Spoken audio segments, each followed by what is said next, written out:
The global music industry is slated to be worth more than $100 billion by the end of this year, more than $160 billion by 2030.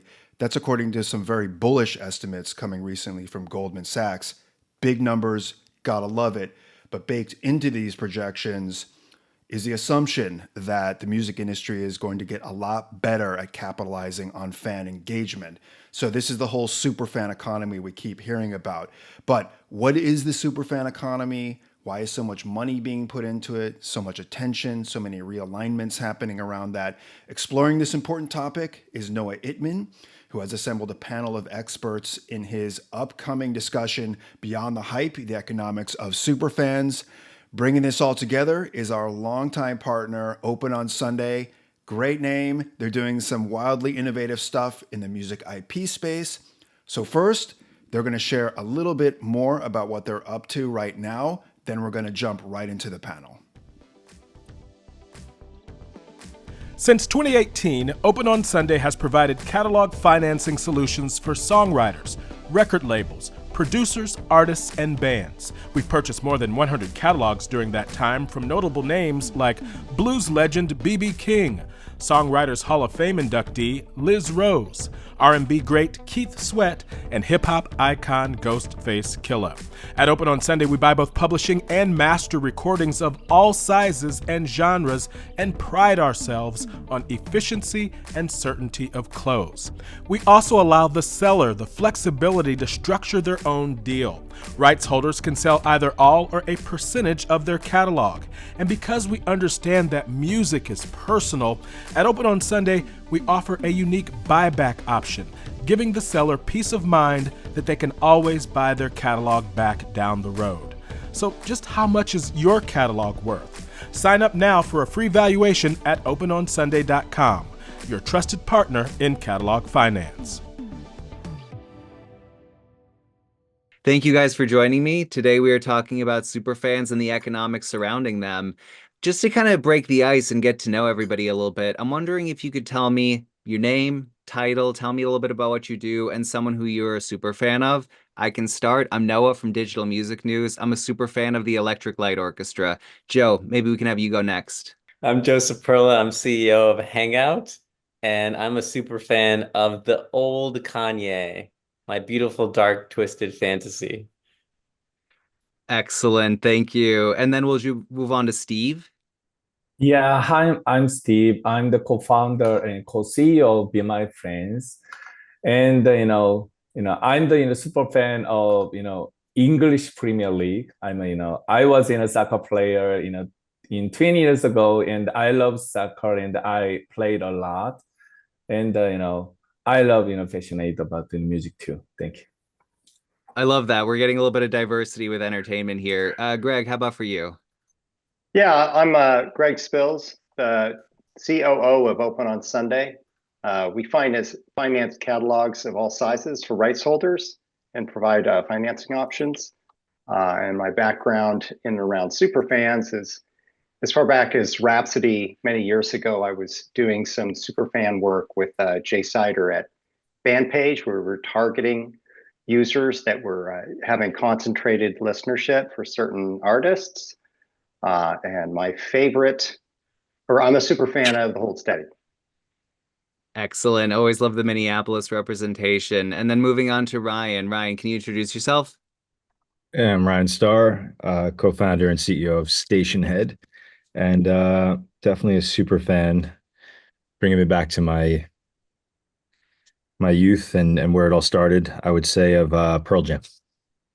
Excellent. What a great band to talk about in the world of super fandom. So I'm excited to kind of dig a little bit more into that. To kick things off, Greg, the industry is embracing super fans in a way that exceeds what we've seen in previous years. What do you think is the cause for this sudden change? Oh, I think there's two things happening at the same time that are influencing each other. The first one is that the main revenue streams for music these days, they're starting to slow down. So streaming has been having double-digit growth for years, and I believe in 2023 it was the first year that it was single-digit growth. And also there was a huge influx of live shows attendance after COVID, but even that is softening. So there's a natural effect within the industry for looking for growth areas. So when you look around, I find that the music industry has this perfect blueprint for new revenue, and it's called social influencers. Now, social influencers, create a following online, and they're usually funded by advertising. It is a perfect fit for artists and rights holders to follow this blueprint, but instead of offering something people don't like advertising, they offer something people do like music and accompanying merch and experiences. So that's why I think that this is starting to grow right now. That's exciting. And as we're kind of talking about as super fans, the concept of this has grown and emerged. K-pop has been a major source of inspiration for the industry to take hold of. So I'd like to move on to Steve and ask, how are super fans of K-pop different from fans of artists like Beyonce and Taylor Swift? How are they different, but how are they the same? Yeah, I believe that K-pop and the Western artists, they're superfan have a lot in common. They are both incredibly loyal, and they promote their favorite artists and attend the concert and connect with fellow fans online. But the biggest difference is that K-pop, their super fans, they really wanted to support their artists. I mean the artist success. When a new artist make a come back with a new album, fans, K-pop artist fans actively contribute to boosting albums, linking and helping with music show and their performance. This create a strong connection between the artists and their fans. And especially most K-pop fans community have their own names. Recently, artists have started involving fans in the process of choosing these community names, and it helps fans feel a lot of sense belonging from the very beginning of the community formations. I believe that this is the very successful way to build fan community. And however, in these days, many artists find it very challenging to come up with creative names for their fan community. That's interesting. Putting a Yeah. name on it always changes the game entirely. To have something that goes with their group identity versus not, it's really instrumentally different. And Yeah. now I'd like to move on to Ryan. Ryan, how has embracing these superfan communities impacted the teams of artists that are using Stationhead? Well, when you speak about teams, so streaming, as we know, has become an amazing innovation, and you could argue it saved the music industry from a free fall. As an artist, I lived through that, so very much embraced the technology, and the thing is, the best fans in music are still not being served by today's platforms. It's just not enough. And with the kind of death of monocultural movements and having one megaphone to the world, the major labels are looking for the next big unlock and value for them, and marketing arms. So mobilizing fans and putting them in one place to listen together, to experience fandom together as a community while driving value, while driving consumption, while driving sales, commerce, streams, community, and having these most engaged fans in one place, does a great value and service for them, to know where their best fans are so they can reward them and also speak to them differently than the vast, the big push to the major platforms. So because of that, they've harnessed the strength of what we do.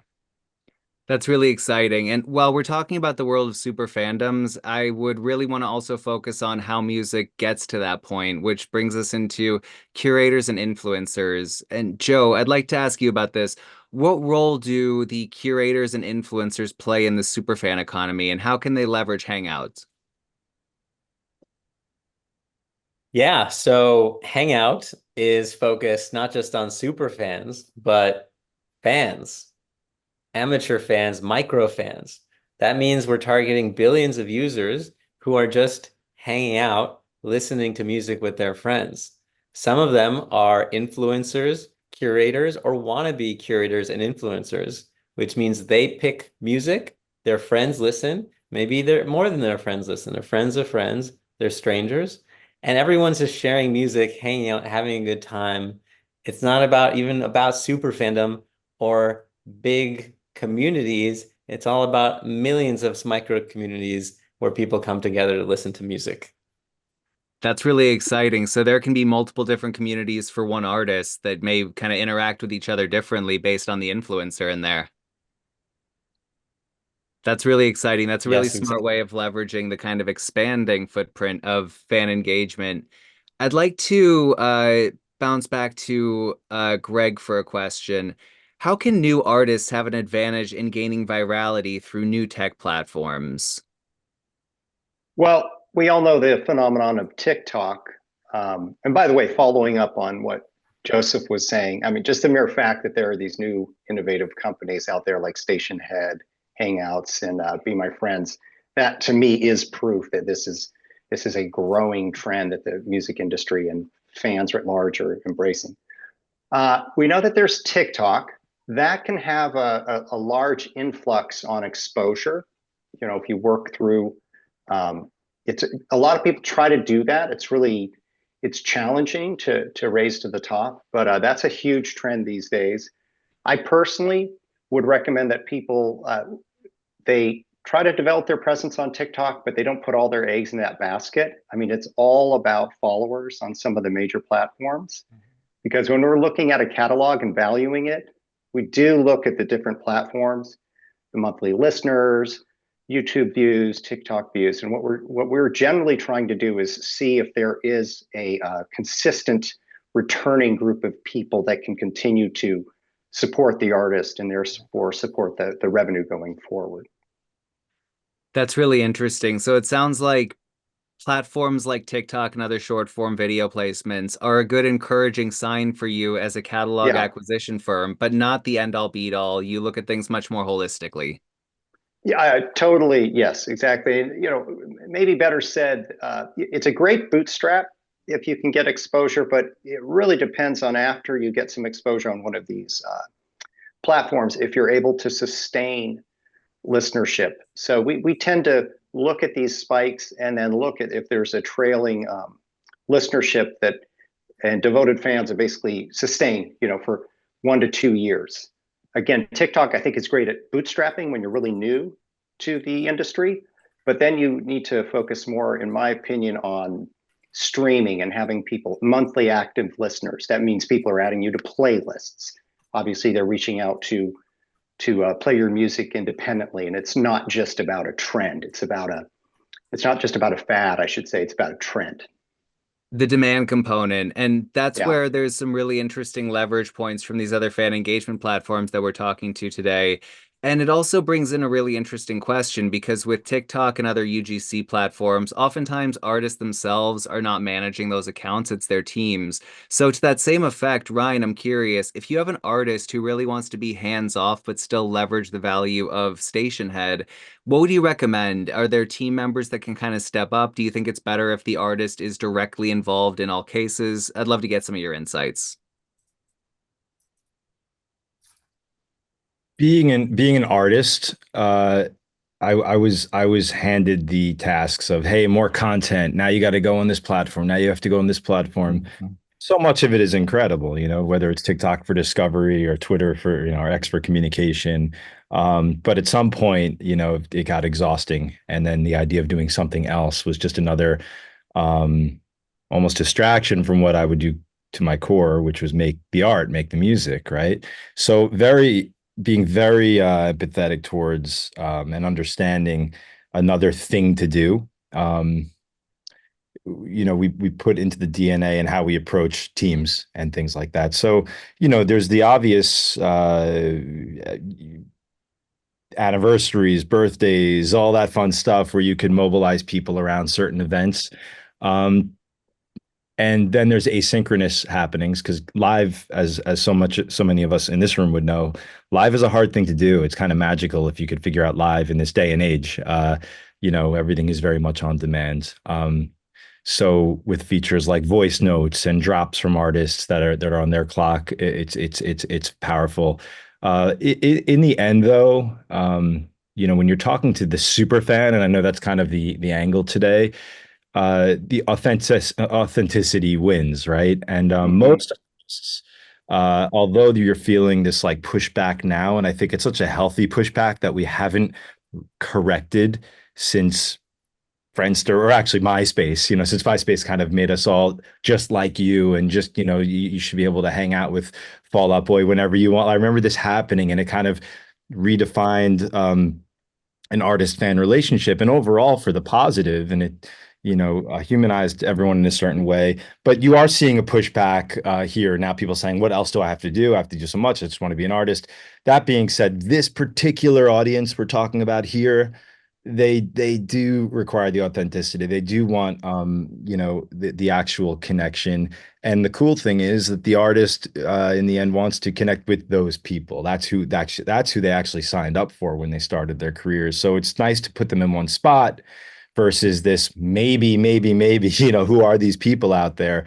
So all that being said, I would add one last thing, which is, being seen as a fan, being seen by the artist is a very fulfilling thing. Again, it's very new, post-internet, post-digital, but being seen by them is important. But I would argue more important is being seen by the other fans, the fan community.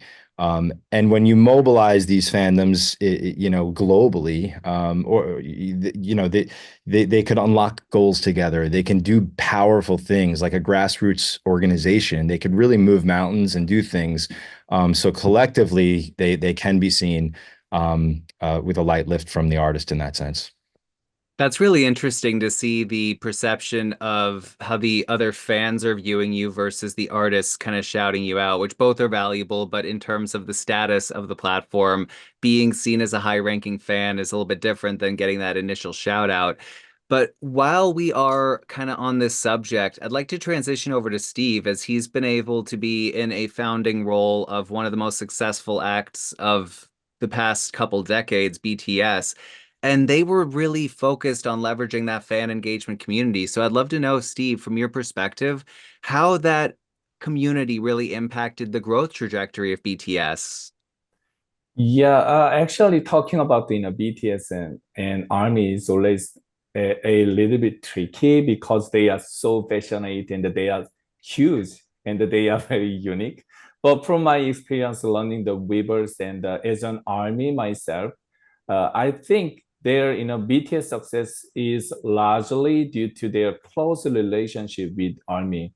When I joined the Hive, the BTS company in 2018, before that they already have more than 10 million followers on the YouTube and the Twitters.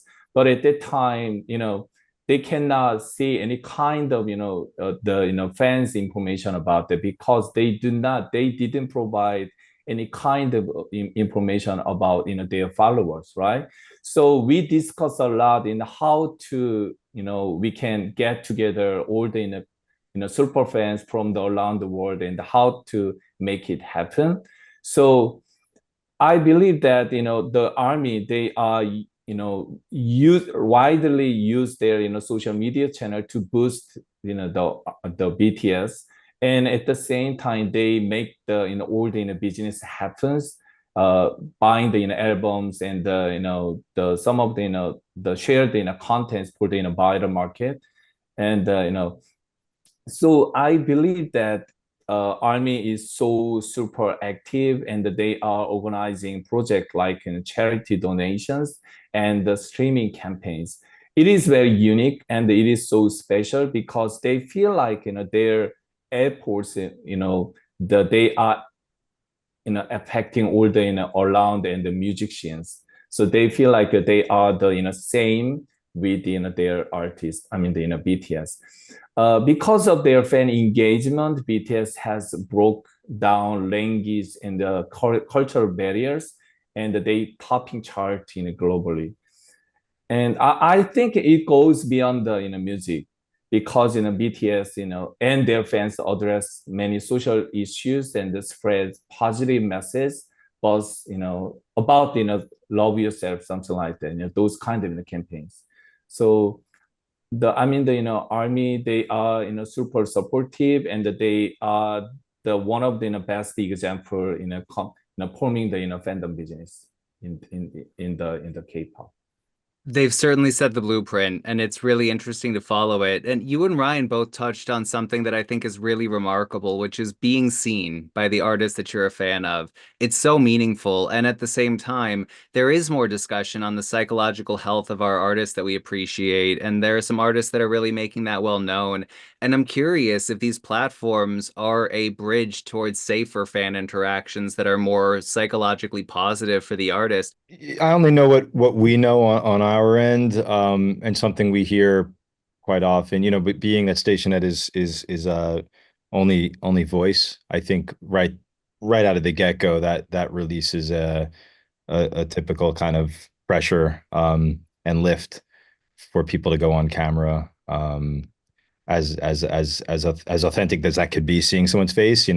We get like Mariah Carey on a boat, or Alicia Keys, people that would require hair and makeup for an hour before they go on something. So I think there's something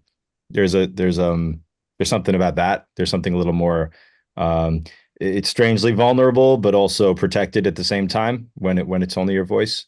So that's something we have. And then again, when I guess even more importantly, when the content is the music and the art you made versus you having to sing and dance on another kind of platform, I think it brings out a trust in the artist as well, and something they feel more comfortable doing, because you're playing the songs they've already committed to, and when the content is the music, I think that changes the conversation and the expectation.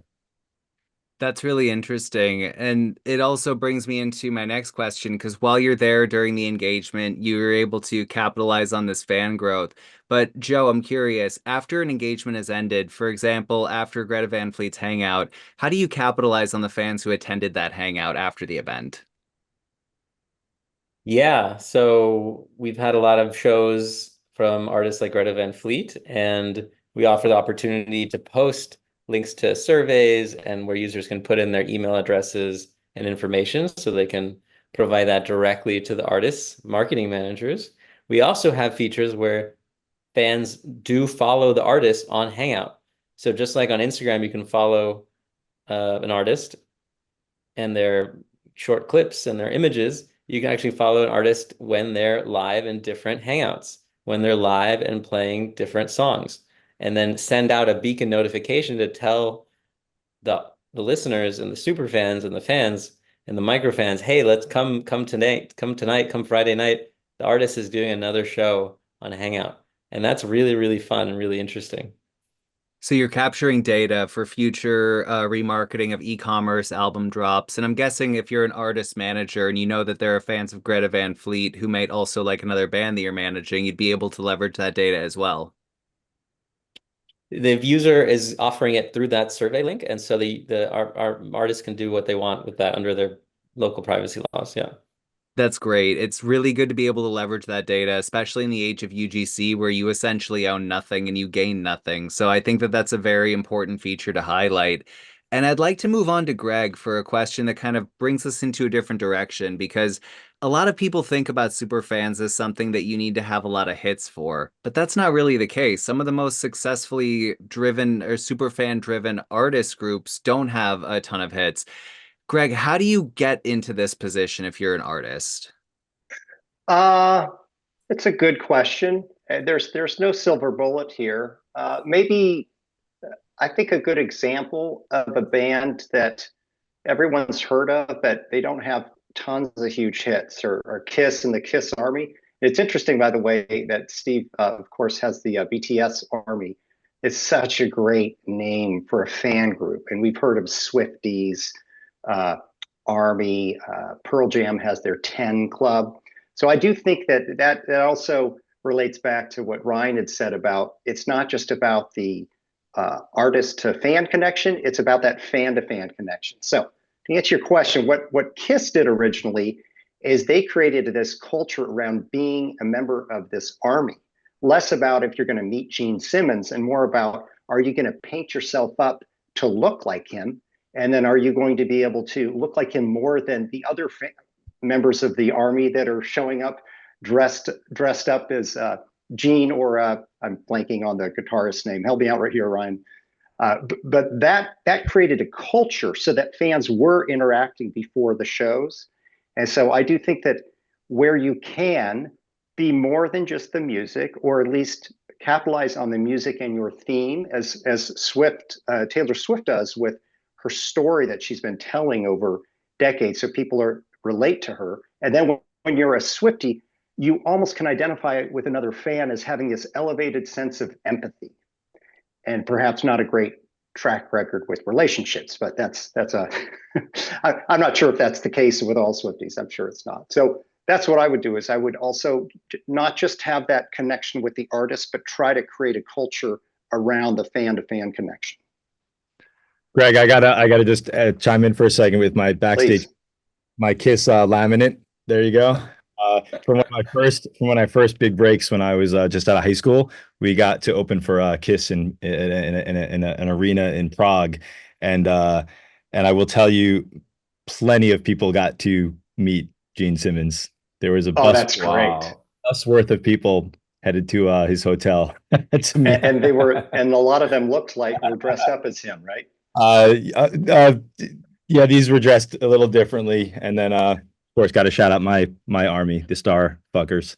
But that was That's a great fan base name. And also, I can say I've been a member of the Kiss Army throughout my life. I dressed up as Gene for Halloween twice when I was younger. So it's very near and dear to me. And I'm very happy that we get to reflect on the Kiss Army during this discussion. Ryan, while we're talking about how earnings can be bolstered through this kind of fan economy, there's also the other side of this, which is that connection between fans, between artists. With Stationhead being such a large scale platform, what are some of the most meaningful connections that you've personally observed happening on the platform? uh, uh, phew, all sorts.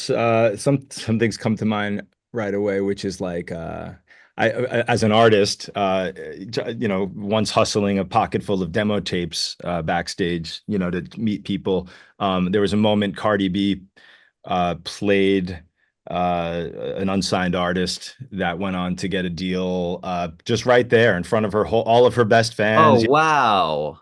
Gang was there, and she's like, "Yo, let me play your track," and she pulls it up, she plays it, and instantly generating massive amount of streams. And then one thing led to another, so it was kind of a cosign in real life, and that was a beautiful thing, because that's kind of how you make it. And then last week we had who is she? Her name's escaping me. Who sings "I'm like a bird, you think of fly away"? Nelly Furtado. Furtado, brilliant. And she's been away for a minute, big, amazing artist, household name. And she took her time, like, with her fans to like play her favorite Taylor Swift songs. Like, to me, that's like fun. Like, I think Joe brought it up once before, just how bonding music is. And we could talk all about that for hours, I'm sure, how it kind of disarms people and finds this common thread through everybody. But when you hear it at that scale with people from all different works and they start playing around the music, so moments like that really humble me. And then from a commerce point of view, we'll drive 50 up to 50% of first week sales in 30 minutes. Something that iTunes might accomplish in a week, we'll do quickly, because the frenzy, that there's a feeling when you put everyone together. Just like, I went to see McGee last week in Brooklyn. I've been a fan of his for a year. I've never bought a shirt. I've never gone to, I never thought of it, but there, I'm waiting online. I'm there. I got to get my piece. And there's something exciting when you put everyone together. There's like this real, there is a fact that we're going through this loneliness epidemic from all of this great convenient stuff we've invented, inventors on this call, yet no one purpose built. And it sounds like that's why we're in really good company today, because we're focused on a very specific group and audience that deserved more, from modern music experience. And that's what I'm so kind of honored to be part of this. And yeah, it comes back to that. So it's a great question. Well, thank you. I really appreciate that we're able to kind of dig in a little bit deeper, especially on some of these fan to fan connections, as well as that fan to artist, which makes me want to ask Joe a question in terms of how digital assets can be provided to fans to kind of designate status, to showcase their type of fanship. What are some ways that are on Hangout that this can be leveraged? Great question. On Hangout, we have a way to listen to music together among all fans. And on top of that, in a kind of game-like environment, actually, I give it a comparison to the fan favorite app from Disney called Club Penguin. Club Penguin was a beloved little game where people had little avatars and they jumped around and they played and they talked.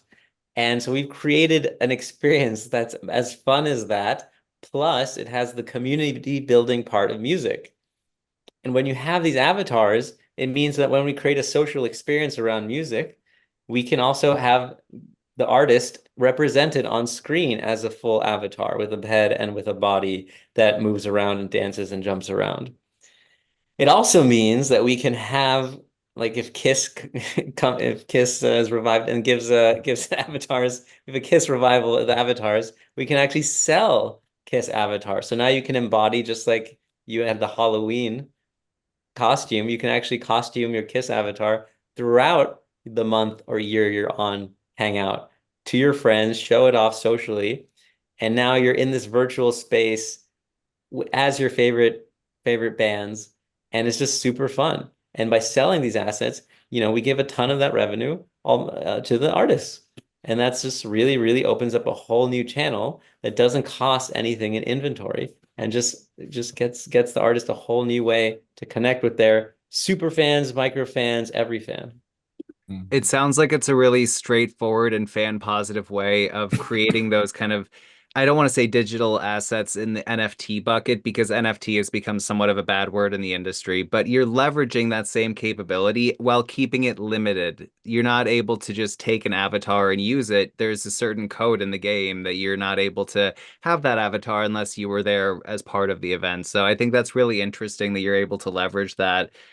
And I do also kind of want to talk about on these platforms, idol culture is a very unique branch of this fan to artist connection. And so, Steve, I'm curious, in what ways are you creating ways for personalization on Be My Friends? Because I know that there's a lot of direct to artist connection that's very valuable to a K-pop super fan. Are you considering anything like AI voice cloning so that an artist can wish everybody good morning by their name? Yeah, right. Yes, that's there are so many cases we can come out regarding the AI technology. Actually, community is at the heart of fandom, but in these days, personalization is also becoming very important because so we are working to connection, deepen the connection between the artists and their super fans through the personalization. So I mean, when we send some of the the push notification or email or send some of the the the the merchandise, we are using the personalization for the super fans, and they really love it. But for the AI, we are testing because we have so many artists working with, and they keep talking to the to the team. Why don't you guys building up the some of the generation of the contents based on the AI? So we are testing a lot of different technology, but for example voice cloning and the content generation to enhance the fan experience. But for example, AI driven voice cloning, we need to have a permission from the artist anyway. Yeah. And they are very I think it's too risky because back in my Hive experience, I prepare for the some of the AI feature from the BTS, and but they totally agree with that. But after we develop it, they was very surprised about that because maybe in terms from the their quality or some of the risky, so they do not agree with that. The same happened to us. So I think for the AI technology, we need to be very cautious about that. And from the fan side, fans should know when we are using the AI and when they are interacting with AI technology, we need to provide some of the, the trust. They need to be very, they think, I think we wanted to make sure that, the message from the AI feels real, or, sometimes they can think that they also think that, this message from the AI, they can, distinguish between the AI technology and the, real message from the artist. So we are, careful about, protecting fans' personal information at the same time when we creating personalization of the, experience. So I think, and the lastly but least, we need to provide this feature as an opt-in, option, because, they can pick and choose, what they want to do. That's really interesting. And I also appreciate that you're looking at this both from the protection of the IP, the artist rights, as well as the fans. Fans may not want to be given AI-driven content. They may want something that's more unique and real. So I appreciate that you're looking at this from an opt-in perspective on both sides of that equation. Speaking of how kind of turning your fans into more influential beings in themselves, I'd like to kick off a question to Greg. We, of course, have making your content available on TikTok and encouraging your fans by rewarding them with exclusives. But I'm curious, what are some other more unique ways that artists are encouraging superfans to exist? Well, I generally think that those are in the right direction of basically rewarding them with exclusive offerings and connections. Let me give you a couple creative ones. One of the bands I'm a super fan of is the Hold Steady. And when they have gone on tour, they set up, they're playing about 3 days in a given city, and they would also set up music trivia. And each of them would be at a table with, 6 or 7 other fans. That's just a really creative way, again, where they're making the artist to fan connection and a fan to fan connection, because these same people are going to be going to the shows. And it's also a great way to not be stuck staring at someone when you finally meet Craig Finn and you want to tell him, I love your lyrics, and he says, thanks. Where does it go from there? So this actually gives a topic. So I do think there are a lot of creative things you can do directly with fans, especially when you're on tour. Some people come in during sound checks. That used to be an experience, and they could see them sound check. So there's no shortage of creative ways to merchandise yourself and merchandise your presence in a city. And also, this is what you shouldn't do.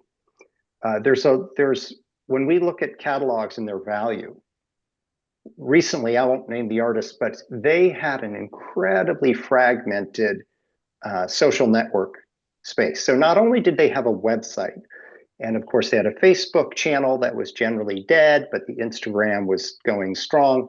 They also had a dedicated app, which sounds great on its face, but I don't know how many people are actively, that's too niche. So I would just encourage you to reward people through a couple channels that you've decided to go deep on, and that people can get reliable information. For instance, we found 2 properties. They had different tour dates because one had somewhat died on the vine. So anyway, I think what I'll say is, in summary, you need to reward your fans and get creative with your rewards.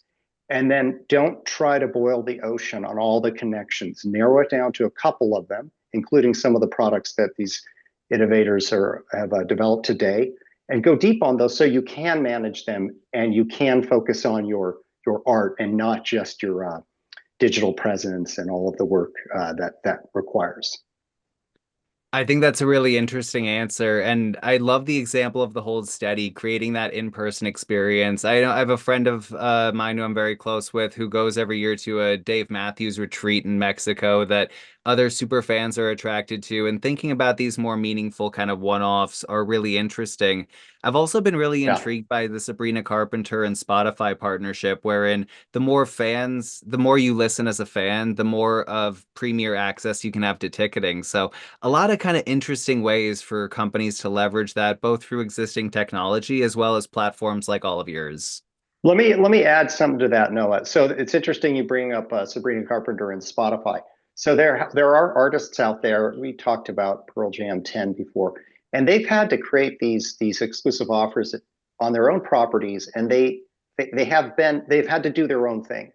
And what I find most telling about Superfandom is that Spotify is essentially getting into the game and creating tools with artists. Like they're actually doing this programmatically, which to me massively validates Superfandom.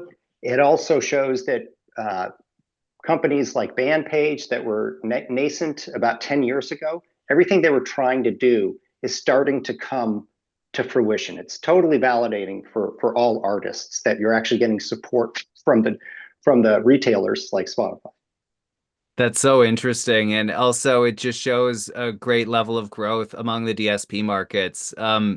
I'd like to kick off a question to Joseph. And we've already talked a little bit about the importance of influencers and curators in the system, but I'd like to dig a little bit deeper into how that works on the Hangout platform. We used Greta Van Fleet earlier as an example, but tell me, how does a Greta Van Fleet fan go from being a fan into being a Greta Van Fleet influencer? Yeah, so it's really interesting. You can just start playing music for your friends, and that could be in a private hangout. We also have the opportunity to have public hangouts. And when you have a public hangout, if you get more and more people in that, we feature that on our homepage. And then you're playing music to suddenly more and more people, more and more strangers. And suddenly you start to have more and more followers. We also, on Hangout, just like any game, have a leaderboard. So as you DJ more and more and people really love your songs, and there could be songs from your favorite artist, then suddenly you're getting more and more points. You're going up and up the leaderboard, and people see, oh, who are the best DJs, who are the best influencers, who are best curators, and they're at the top. And they're consistently picking great beats at the right time from their favorite artists, from other favorite artists, and they start to build a followings, whether they're in public or private.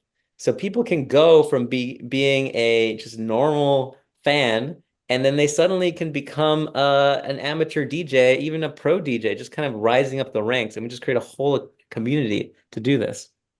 That's so exciting. Given the way that radio may seem like a challenging kind of shell to crack as an outsider, is somebody who loves music, this gives you an outlet to be influential and to show music that you love to the broader world. So I think that's such an exciting part of the concept that you're deploying, and I'm really excited to myself be a user on that. So I'd also like to kind of go into volume and size. This question is for Steve. Steve, how many fans do you think that you would need to make a community worthwhile to embrace? Because you may not want to have it when you have two fans, but at what threshold do you think you want to start to think about that? Yeah, so everybody knows that there is a saying in fandom business that all you need are 1,000 super fans. 1,000. Yeah, right. But yeah, there is a saying. I'm not saying that, but there is a saying. But I get this question a lot from the clients because they keep asking how many super fans do I need, right? So just like your questions. But the key is the engagement, not just the numbers, because even a small group of dedicated super fans can drive big fan economy, right? So and it also depends on how you measure super fans. I think it's a very tricky situation because even though you have more than 1 million followers on the YouTube, it does not necessarily means that you have maybe 10,000 super fan on the platform, right?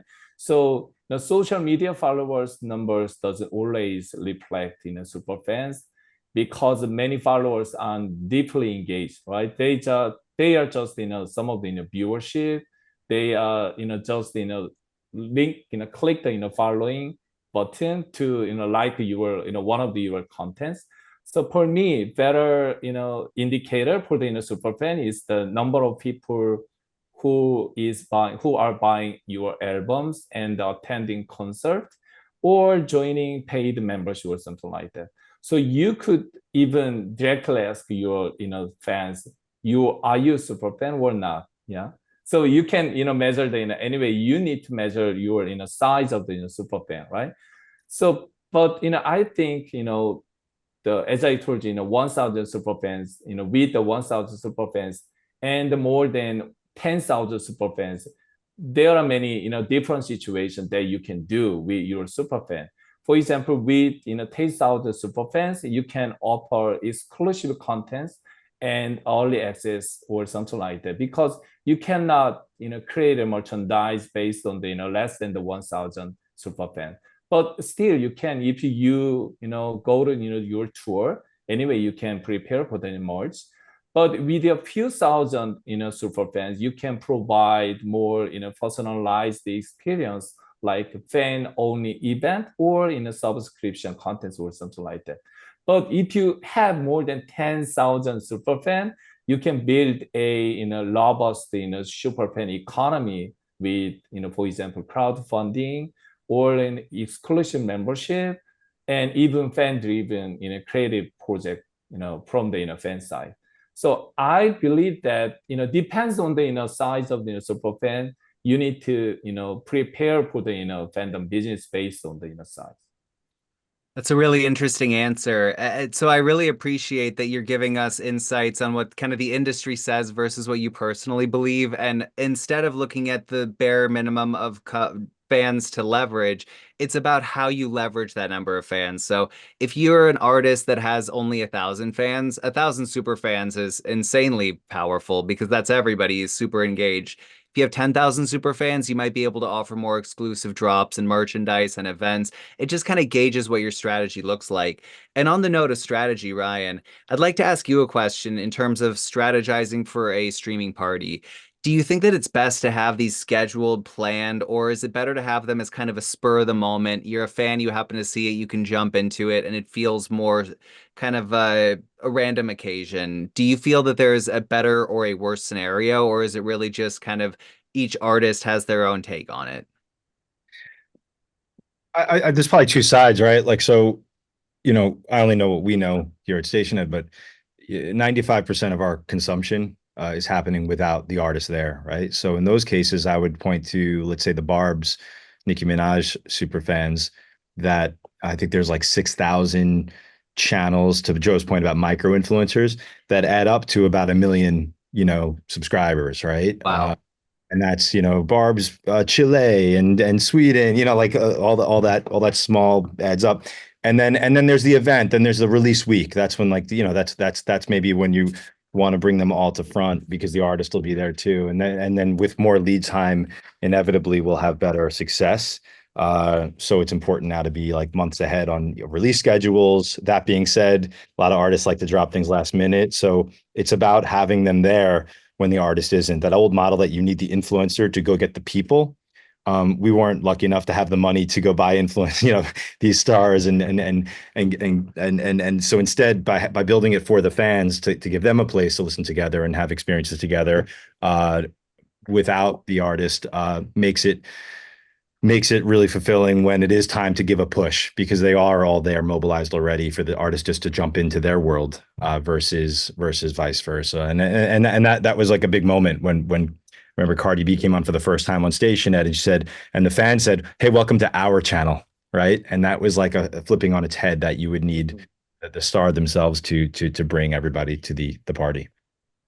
That's really interesting. And we've talked about the kind of volume of people that come to these. You've mentioned release plans and how high of a volume for MP3 downloads that there is on these activations.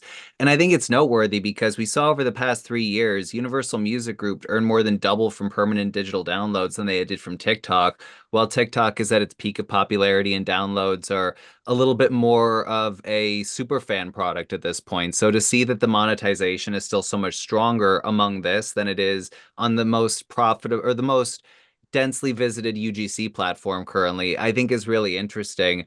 But Well, in terms, says a lot about being undervalued. Like the fact we're talking about selling MP3s in 2020, it's kind of, it's some would scratch their heads. It's almost laughable. Just the point, and getting back to the crowdfunding stuff that Steve was talking about, when I was doing that on the road to those 1,000 super fans, it was like the music industry had a hard time like knowing what to sell, right? We yeah, sold something for so long, and that changed from one physical item to another physical item. And at some point, I would be at the merch booth myself, and I'd be signing CDs, right?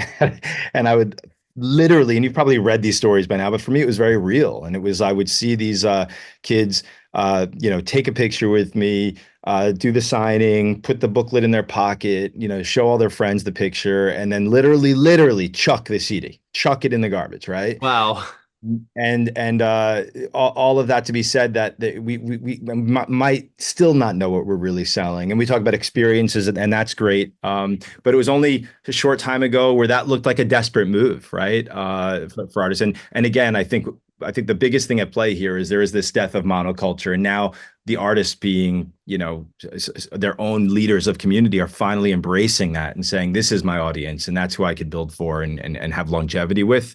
And all that other stuff that comes and goes, great, but as long as I could funnel them in and keep them forever, that's what we're after, right? And that's what Pearl Jam, like you mentioned, there's a handful of them that put it into the DNA of what they do. Right. From Swift to Kiss to Fish to, there are a handful of people, but just like building a company and saying you want it to be a good culture, you can't just say that and put it on the wall. You have to put it into the DNA of building it, and it takes a lot of work. And those artists, especially the K-pop artists who reinvented it and really like made a process out of it and put it together. I think that's what the rest of the world is learning from now, and we see it in hip hop and then you rock, and it kind of goes down the list. But we're watching them learn these best practices and saying, well, we could be more for our fans, and we could put it into the DNA from the get-go, from the second we have one fan. Like, we start our career, what's our fandom going to be called? I'll just bump in here. It feels to me like there was the old, video killed the radio star. I almost feel like there's digital, or social media killed the video star. Like, we're that sea change where all these connections can happen between fans to fans, artists to fans, etc. And so everyone's just trying to figure it out. Like I said, I gave one example that worked really well for that band. There are certain bands, again, what is your culture? I mean, clearly people are singing about things. And generally those bands have a thread, right?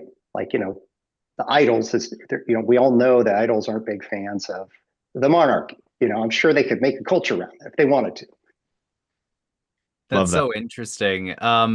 So talking about all this data that people are leveraging and gaining value from that, we've seen it from artists dating back to Kiss through now. Leveraging and owning that data is really transformative.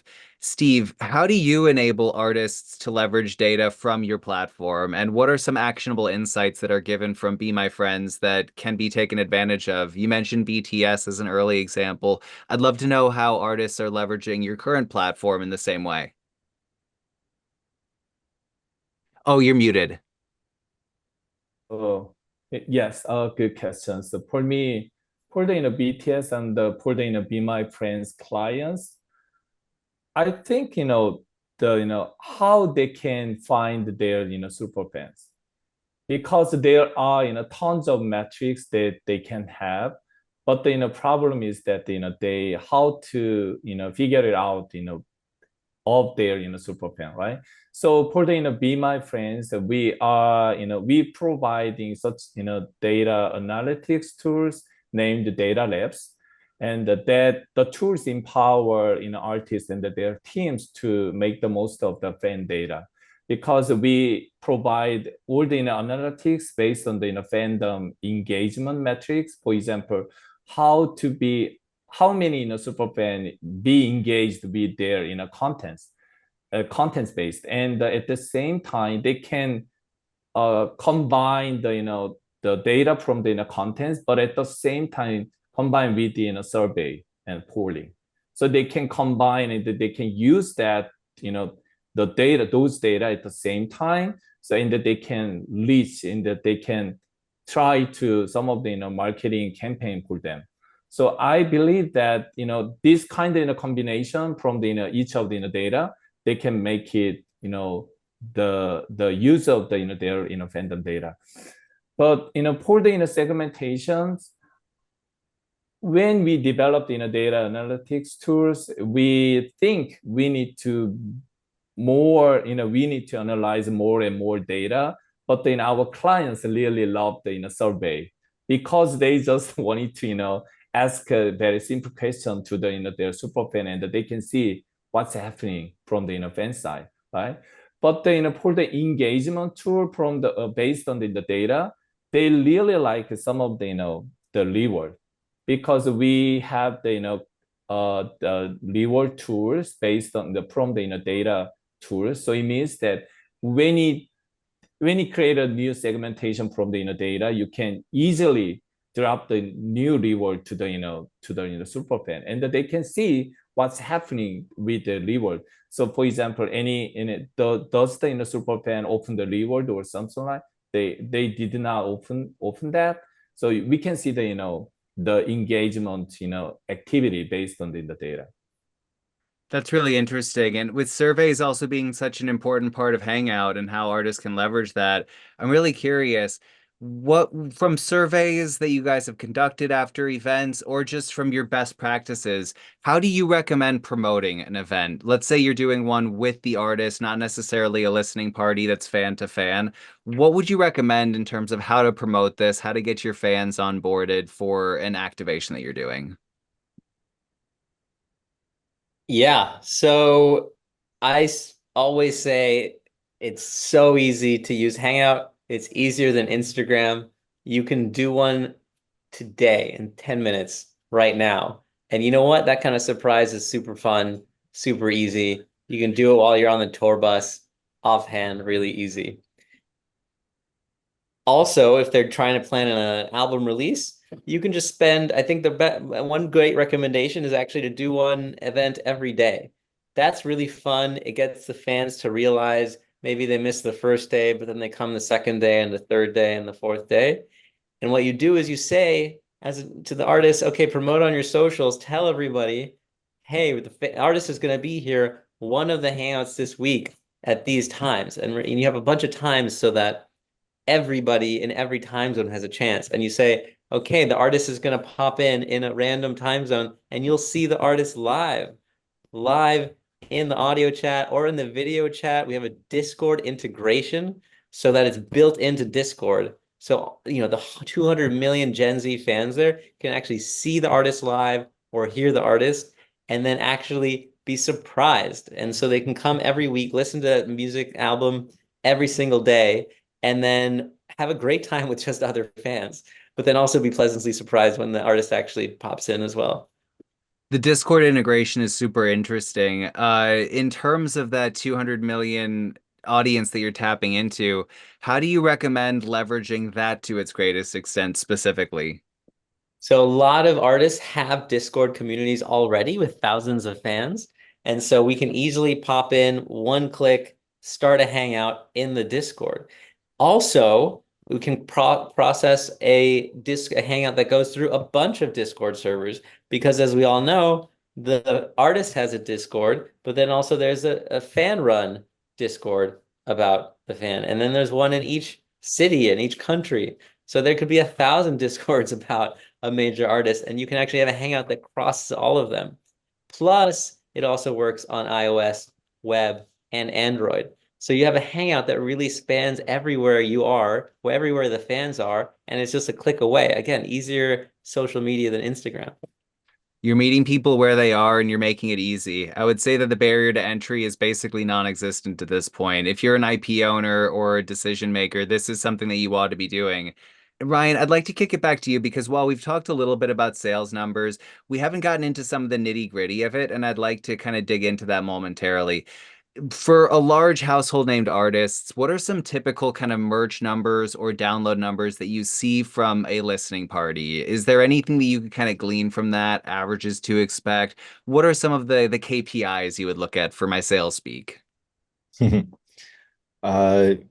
We have certain communities on there now with goals, streaming goals, so they can unlock things. And I mean, 20, 30, 40 million, you can go see. Some are hitting those, maybe more. And then, scales down to artists that are excited to hit like 10,000 or 100,000 streams collectively. It's fun for them to do it together, right? Like that feels like they're supporting their artist and they're being seen by the community. And then, like I mentioned and that gets really exciting when you're talking about the biggest artists on the planet that are competing. in those wars, once a week for number one spot, which is still coveted and respected. On a close week, it could be the difference. I mean, we had two fandoms on a few weeks ago where one out, I think it was a few hundred units made the difference of the number one and number two record, and we had a Wow. play in that because we report to Luminate and the Billboard charts, obviously. So it could be the lever that you pull. In the old world, I'm sure Greg remembers. You go to, they're shipping me out to like Wisconsin to play at a record store to sell some vinyls. That you'll do anything for those first week numbers, or making sure the venue's signing off on what you sold there. Not many levers you could pull once you set the machine out and it goes. There's not many things midstream that you can do. And that's another tool that people use Stationhead for, which is like, hey, we want to make a dent. The record's out. We already did all the stuff. Can we manually do something here? And it's let's mobilize the army and let's get them here and get the fandom here and get the artist here, and then we'll drive more consumption for you. Thank you, Ryan. That segues beautifully into my final question. I'm going to ask this to Greg, but anybody, please feel free to jump in and answer this as well once Greg has given his answer. But I think that this kind of all is culminating to the same final point. How does leveraging superfans allow artists and IP owners to work smarter and not just harder? That's a good question. I'll give the answer from evaluation of a catalog. That's probably what I'm best suited to do. The way that you're able to work smarter, essentially, when you value a catalog, obviously look at all the earnings and metrics, and there's a bunch of objective stuff you do. There's also subjective stuff, because by nature, you're forecasting what's going to happen. Key component for us is to look at this kind of fingerprint of any artist within all these ecosystems. There's products out there like Chartmetric, et cetera, that can let you look at this. And we try to get a feeling for what level of adherence, if you will, or super fandom, repeat listeners there are. We obviously, streaming is valued a lot more than radio play, because you have curators in radio play that can take, they giveth and they taketh away. So I would just say that once you get momentum with super fans, you're adding this force multiplier on top of even what your general earnings are, because we can forecast that you have a more staying product. I will also add that it makes it very attractive for people who are looking at financing your rights, like Open on Sunday. Partial sales. You can now, because of the tradability and the digitability and the cloud, et cetera, you can really change or trade or sell your IP, but you can do a portion of it. So let's say you sell 40%. We may, a big caveat we may value 40%. It may be worth more if we purchase it at a partial level than 100%, because we know that the artist is going to remain engaged, is going to continue to develop their fan base, because they continue to have an interest in their footprint going forward, and they're basically getting 60% of earnings going forward. So I hope that answered your question. It's just super fans. There's no way to lose. It definitely allows you to work smarter more than harder, because harder means you're just trying to get new people all the time. They're falling out really quickly. Yeah, I mean, it goes into the age-old term that it's more profitable to keep an existing customer than to find a new one. Yeah. It does translate as an artist. And what I really appreciate is your ability to look at this from the financial perspective, because exploitation in the positive sense is what many artists are seeking. And to know that you guys would do a partial deal, both to keep the IP creator intact with that IP, as well as being able to jump in, and you guys clearly have an understanding of the super fan economy and saying, hey, here are some of the best practices that we can instill from our side in terms of recommendations, infrastructure to put up behind it. So I really Right. appreciate your answer covering kind of both sides of that equation. Mm-hmm. Great. Anyone else want to weigh in? On the repeat the question. So essentially, what we're working towards in this discussion is understanding how superfans allow artists to work smarter and not harder. And I'm curious just to get your take on that as well. I could just think back to my personal experience.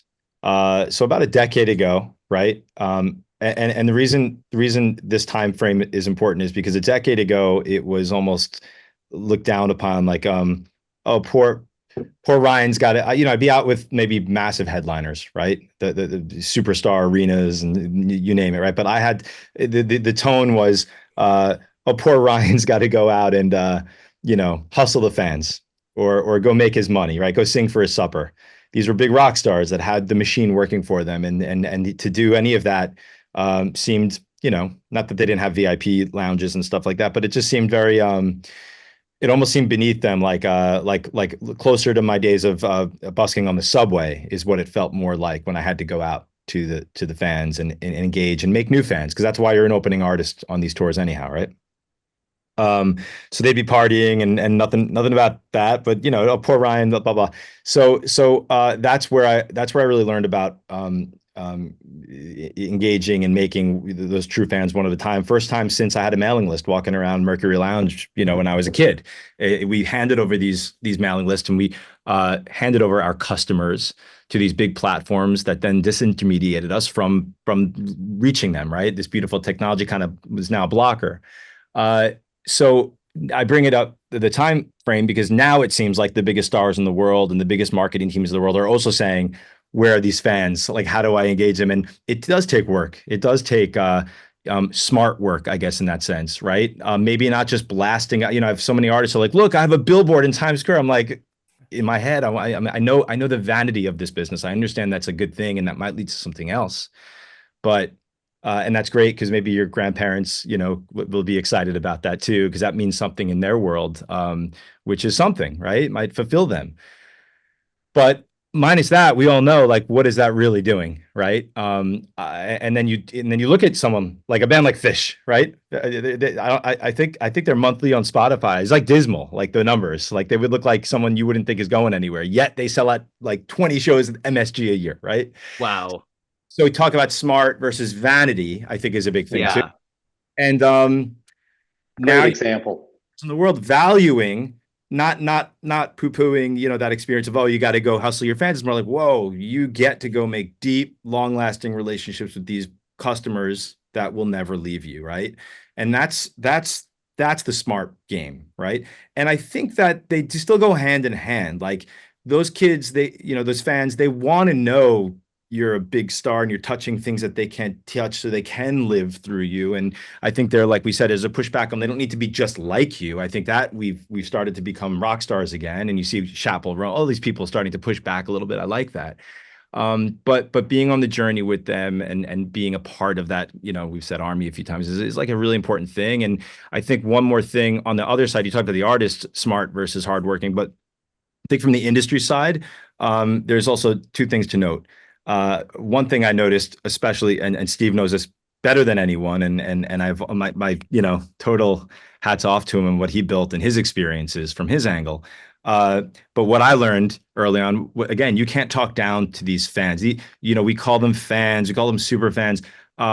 These talk about the BTS army, for example. These are highly educated PhDs, some of them doctors. These are not, I think everyone thinks, oh, they're these like BTS. No, these are professional, some adults, kids, you name it. They are no one to be talked down to, and they could smell that. They could find inauthenticity so quick, and that's why I love that they stand up and can be rabid, and you could, in this world, be canceled very quickly for treating a fandom wrong, right? So it's to be noted that, like, you can never talk down or assume things, or there's real value there to understand who these people are that we're talking about, and we've learned that and had to respect it every sense of the way, which also excites me, because then we're sitting here and it makes me confident that some of these massive big companies won't be able to do what we're all doing here, because we have that respect and nuance for this audience, and took the time to understand and learn them and know them and build for them. And the last thing on that whole topic is also one thing that ask us to kind of think about and get behind, because we hear this super fandom, we hear all this talk and this buzzword. It's like if you're not talking AI, you're talking super fan, and it does remind me of the NFT craze, and you have this beautiful technology. I'm sure we could all realize that, like, blockchain is this beautiful thing that needs to exist and solve so many great problems. And then all of a sudden, I feel like we knocked it back into the future, 5 years back, because people wanted to get rich quick overnight with some JPEGs and stuff like that, and it really hurt the Web3 community.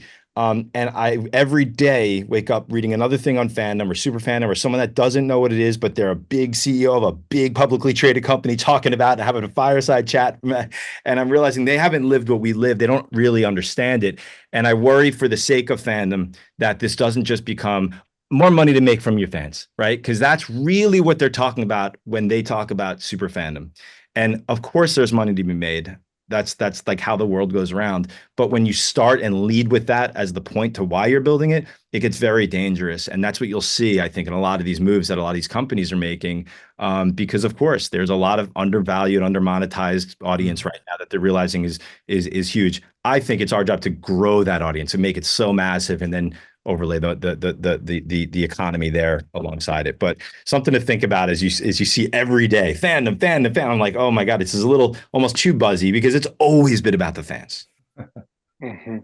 And I then appreciate that. what I see in these days from the there is a big difference in these days, because when I talk about super fans, they usually mention about I don't have super fan at all. So it means that why they are thinking about they don't have super fan means that they just have less than 1 million followers on the YouTube. So they think with I don't have super fan. But in these days, many artists just wanted to build up their super fans from the early days, even before the debut. So I was surprised, because they already know that even though they can often they can manage all the social media channel, but their social media channel is keep changing their algorithm and their some of the viewership and everything, right? And they are depends on the social media channel for the marketing and for the new acquisition. But at the same time, they feel like anyway we need to build up our fandom hub anyway, and we need to leverage for them from the early stage. So one of the example in this year, we got the many inbound sales lead from the many K-pop artists before they debut. We didn't know that they are debut in the coming months, but they are very smart, because they already know that and they are preparing for that. But what makes them possible to prepare for the super fan is like Stationhead, Hangout, and even B stage. There are so many tools out of social media tool, right? So they are thinking about the super fan, and they are thinking about the fandom business from the early days. This is the good start from the to the artist. I mean, from the financial point of view, but at the same time, long term, they can build up their the valuation based on the LTV, lifetime value, from the super fan. That's so interesting. I'm reminded of a metaphor I was told once, where you can't build a tower starting at the top floor and going down. It really does reflect what you're saying here, that if you embrace the superfan community from an early phase in your career, the authenticity of that is going to be stronger, to Ryan's point, and the reception towards that is going to be stronger. You don't need to have a million views on YouTube just to have a superfan community. What you need to do is be active and engaging of your fan base. And that allows you to, from the KPI discussion, work smarter and not harder, because you're working towards keeping people that you've already brought into the fold happy and feeling a part of it. It's kind of like being on stage and saying, well, thank you, Cleveland, versus actually knowing where you are and reading the room. So I really appreciate that all three of your guys' platforms are built in the way that they are to facilitate super fans like myself to meet other super fans, to be influential as a music listener, and Greg for being here to talk about the financial side and economics behind that. Awesome. Thanks a lot, Noah. Thanks, thank guys. I really appreciate you all being a part of Thank this you. call. Thank you. you so much. See ya. Thank you so much. All right, before we say goodbye, I wanted to make sure that we give a huge shout out to everyone who made this possible. First and foremost, Open on Sunday. Thanks, guys, for being a part of this and making this happen. Thank you to all of our panelists. Thank you, Noah, for asking all the tough, relevant questions and helping us understand this space a little bit better. Thank you again, everyone, for checking this out. From Digital Music News and DMN Pro, see you guys next time.